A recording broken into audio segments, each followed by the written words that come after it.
આટલી ક્રન્ચી અને ચટાકેદાર ફરસાણની સેવ કોઈને પણ આપો તો કોણ ના પાડે। આ સેવને પરફેક્ટ બનાવવાની રીત અને બધી જ ટિપ્સ મેં વિડીયોમાં બતાવી છે। વિડીયો પૂરો જોઈ અને ઘરે બનાવશો તો એકદમ ટકાટક સેવ બનશે। રેસીપી તો ફ્રેન્ડ્સ તમને ગમશે જ, તો સબસ્ક્રાઇબ કરવાનું ના ભૂલશો। Happy cooking, enjoy eating. સૌથી પહેલા આપણે 2 કપ બેસન લઈએ છીએ, એટલે કે અંદાજે 400 ગ્રામ જેટલું બેસન લઈએ છીએ। હવે આ લોટને આપણે ચાળીને લઈએ છીએ। સેવ બનાવતી વખતે ફ્રેન્ડ્સ લોટ હંમેશા ચાળીને જ લેવાનો, કેમ કે નહીં તો તમે જ્યારે બેટર બનાવો ને તેનું તો ગાંઠા ગાંઠા રહે, તેની માટે આપણે ચાળી લેવાનું છે। આ 1 કપ આપણે બેસન ચાળ્યા પછી આ બીજો કપ બેસન પણ આપણે ચાળી લઈએ છીએ। હવે સેવમાં આપણે જે મસાલા વાપરવાના છે તે પણ આપણે ચાળીને લઈએ છીએ। આ 2 પિંચ જેટલી હિંગ એડ કરું છું, જેનાથી સ્વાદ સારો આવશે અને બેસન પચવામાં સરળતા રહેશે। કલર આવે તેના માટે અડધી ચમચી જેટલી હળદર એડ કરું છું। આ અડધી ચમચી જેટલો મરી પાવડર એડ કરું છું। મરી પાવડર નાખવાથી સેવનો સ્વાદ તો સરસ જ આવે છે, પણ ચણાનો લોટ છે તે પચે છે પણ સારી રીતે। 1/4 ચમચી જેટલું લાલ મરચું એડ કરું છું।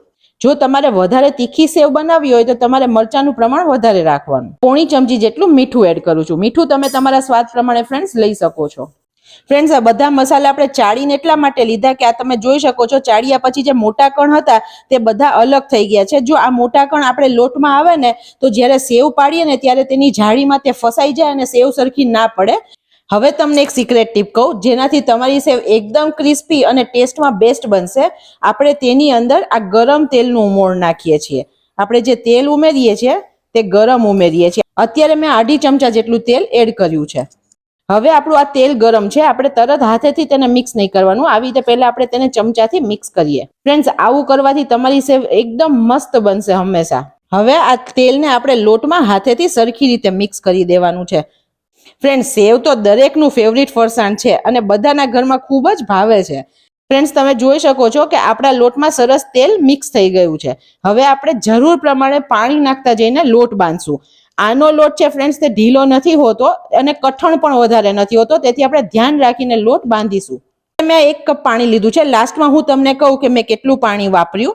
અને પાણી આપણે ચણાનો લોટ છે તેથી 1 સામટું નહીં એડ કરી દેવાનું, કારણ કે ચણાનો લોટ પહેલા વધારે દેખાય અને પછી બહુ ઓછો થઈ જાય તો લોટ આપણો ઢીલો થઈ જશે। તો આપણે થોડું થોડું પાણી એડ કરતા જઈ અને લોટ બાંધીએ। ફ્રેન્ડ, સેવનો લોટ છે ને તે જ ઇમ્પોર્ટન્ટ છે। તો જો લોટ સરખો હશે ને તો જ સેવ સરખી બનશે। તો આપણે લોટ બાંધવામાં બરાબર ધ્યાન રાખવાનું। આપણે થોડું થોડું પાણી એડ કરી અને આવી રીતે મિક્સ કરતા જવાનું। ફ્રેન્ડ્સ, ચણાનો લોટ છે ને તે હાથમાં ઘણો સ્ટીક થાય છે, પણ આપણે હાથેથી મિક્સ કરશું ને તો તે સરખો બંધાશે। ફ્રેન્ડ્સ, ચણાનો લોટ છે ને તે આટલો ચીકણો જ હોય, તો તમને જરા હાથે ચોટે તો કઈ જ વાંધો નથી, પરફેક્ટ જ લોટ બની રહ્યો છે। હજી આપણું બેટર ઘણું કઠણ છે, તો આપણે ફરીથી થોડું પાણી એડ કરીએ છીએ। ફ્રેન્ડ્સ, આ લોટને આપણે સરખો મસળવાનો છે। સરખો મસળાશે ને તો આપણી સેવ એકદમ મસ્ત પોચી બનશે અંદરથી ખાવામાં। હવે આને આપણે આવી રીતે ચપ્પુથી હાથમાં બહુ ચોટ્યું હોય તો થોડું કાઢી પણ લેવાનું। ફ્રેન્ડ્સ, આ સેવ તમે ઘરે બનાવશો ને તો એટલી સસ્તી પણ પડે છે, એટલે કે ઇકોનોમીની દ્રષ્ટિએ પણ ખૂબ સારું છે। આપણે ફરસાણવાળાને ત્યાંથી 250 ગ્રામ સેવ લાવીએ અને ઘરે આવી રીતે 2 સંચા સેવ બનાવીએ ને તો આખો ડબ્બો ભરીને સેવ તૈયાર થાય છે। તો આપણને ઘરની સેવ એમ પણ ટેસ્ટમાં તો સરસ બને જ છે અને પૈસામાં પણ ઘણો ફાયદો કરાવે। તમે જોઈ શકો છો કે આપણા ફીણતા થોડો બેટરનો કલર પણ ચેન્જ થઈ ગયો છે। ફ્રેન્ડ્સ, થોડું મહેનતનું કામ છે, એવું હોય તો વચ્ચે 2 મિનિટ તમારે રેસ્ટ કરી અને પછી કરવાનું। હવે આ લોટને આપણે સાઈડમાંથી થોડો થોડો ઉખાડી લઈએ। હવે આપણે હાથને થોડા ક્લીન કરી લઈએ। આટલો લોટ બાંધતા વખતે મને અડધો કપ પાણીની જરૂર પડી છે। હવે આપણે તેલવાળો થોડો હાથ કરી લઈએ અને પછી આપણે લોટને લેવાનો, જેથી આપણા હાથમાં લોટ સ્ટીક નહીં થાય। આવી રીતે તેલવાળો હાથ કરશો ને ફ્રેન્ડ્સ તો આવી રીતે સરસ લોટ થઈ જશે, બિલકુલ તમારા હાથમાં નહીં ચીપકે। અત્યારે તમે જોઈ શકો છો આ લોટ આપણો અત્યારે એકદમ પરફેક્ટ છે। આપણે બીજી સાઈડ તેલ ગરમ થવા મૂકી દઈએ છીએ અને ગેસની ફ્લેમ અત્યારે સ્લો રાખી છે। આ સેવ પાડવાનો સંચો છે, તેનાથી આપણે સેવ બનાવશું। તેને આપણે અત્યારે ખોલી લઈએ છીએ। તેની અંદર આવી રીતે જાળી હોય છે। આ ઝીણા કાણાની જાળી છે અને આ થોડા મોટા કાણાની જાળી છે। અત્યારે આપણે સેવ આ ઝીણા કાણાની જાળીથી બનાવીએ છીએ। આનાથી સારા ગાંઠિયા બને છે। જ્યારે તીખા ગાંઠિયા બનાવો હોય ત્યારે આપણે આ જાળીનો ઉપયોગ કરવાનો, અને આનાથી પણ તમારે ઝીણી સેવ બનાવવી હોય તો નાયલોન સેવની જાળી અલગ આવે છે। અત્યારે આપણે આ સેવની જાળી લઈએ છીએ। તે જાળી ઉપર આપણે આવી રીતે થોડું તેલ લગાવી દઈએ છીએ। આપણે આ તેલવાળો ભાગ છે તે ઉપર આવ્યો છે, જેથી લોટ તેમાં ચોટે નહીં।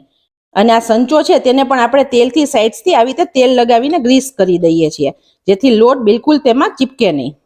હવે આપણે હાથ પર પણ આવી રીતે તેલ લગાવી લઈએ છીએ અને આ જે લોટનો લુઓ છે તેને આપણે લઈ આવી રીતે હાથેથી ગોળ બનાવી દઈએ, જેથી આપણે સંચામાં સારી રીતે ભરી શકીએ. તમે જોઈ શકો છો સરસ લોટ આપણો બની ગયો છે, ટેક્સચર એકદમ પરફેક્ટ છે. હવે આ લોટને આપણે આવી રીતે સંચામાં ભરવાનો છે. હજી આમાં જગ્યા છે, આપણે બીજો પણ થોડો લોટ નાખીએ છીએ. આપણે થોડો સંચો હોય તો ઉપરથી ખાલી રાખવાનો, એકદમ વધારે ટાઈટ નહીં ભરવાનો. હવે આપણે સંચાનો જે આ ભાગ છે તેને પણ તેલથી ગ્રીસ કરીએ છીએ અને સંચાને બંધ કરીએ છીએ. સેવ પર નાખવા માટે આપણે સ્પેશિયલ મસાલો બનાવીએ. 1 ચમચી સંચળ લીધું છે અને 1 ચમચી લાલ મરચું પાવડર છે. આ બંનેને આપણે મિક્સ કરી દેવાના. ફ્રેન્ડ્સ, આનાથી સેવનો સ્વાદ એકદમ ચટપટો થઈ જશે. આપણું તેલ ગરમ છે કે નહીં તે ચેક કરવા માટે આપણે થોડો લોટ અંદર નાખીએ છીએ. લોટ આવી રીતે ધીરે ધીરે ઉપર આવે તો અત્યારે આપણું તેલ બરાબર છે. એકદમ ફાસ્ટ ઉપર આવે તો થોડો સ્લો ગેસ કરવાનો, નહીં તો સેવ નાખ્યા પછી બળી જાય. તેલ ગરમ થયા પછી આપણે આવી રીતે સંચાને ચાલુ કરવાનો, એક જગ્યાએથી આવી રીતે ગોળ ગોળ ફેરવતા જવાનો. હાથ થોડો ઉપર રાખવાનો ફ્રેન્ડ્સ, નહીં તો વરાળથી દાજી જવાય. હવે જ્યારે બંધ કરવું છે ત્યારે આને આવી રીતે એક રિવર્સ આટો ફેરવી લેવાનો. અત્યારે તમે જોઈ રહ્યા છો કે ફૂલ બબલ્સ આવી રહ્યા છે, તો હજી આપણે એને ટર્ન નહીં કરીએ. ફૂલ બબલ્સ જ્યારે આવવાના બંધ થાય, હવે તમે જોઈ શકો છો બબલ્સ બેસી ગયા, ત્યારે આપણે સેવને પલટાવવાની. હવે આપણી સેવ બનીને રેડી છે. આપણે તેને આવી રીતે ટીશ્યુ પેપર ઉપર કાઢી લઈએ છીએ. વાવ ફ્રેન્ડ્સ, કેટલી મસ્ત સેવ બની છે. હવે આપણે આ જે મસાલો બનાવ્યો તે આપણે એક એક ગુચડું જે સેવનું બનતું જાય તેની ઉપર ગરમ ગરમમાં જ નાખી દેવાનો, જેથી સરસ સ્વાદવાળો થઈ જાય. બધી સેવ બન્યા પછી આપણે નહીં એડ કરવાનો. આ માપથી 1 ડબ્બો સેવ તૈયાર થઈ જશે.